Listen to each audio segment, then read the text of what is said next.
హైదరాబాద్ వ్యాప్తంగా independence day వేడుకలు ఘనంగా జరిగాయి. ఉప్పల్లో వివిధ యూనియన్లు, కాలనీ సంఘాల ఆధ్వర్యంలో 79వ స్వాతంత్ర దినోత్సవ వేడుకలు గ్రాండ్ గా నిర్వహించారు.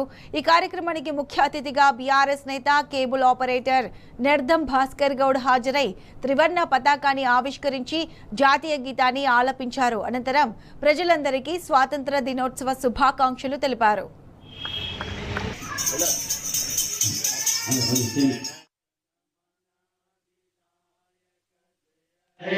भारत भाग्य विधाता पंजाब सिंध गुजरात मराठा द्राविड़ उत्कल चल जलधि तरंगा।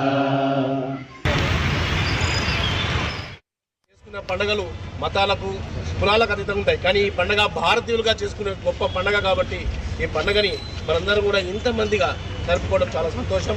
ఈ ఐక్యతను ఎల్లప్పుడూ చూపించుకోవాలి. ఐక్యతకు మారు పేరే భారతదేశంగా ప్రపంచంలోనే చూపించుకునే సందర్భాలు ఉన్నాయి. అందరం కూడా స్వచ్ఛంగా పరిశుద్ధంగా మంచిగా వాతావరణంలో ఉండాలంటే తలా ఒక మొక్కనన్న మినిమం ఒక మొక్క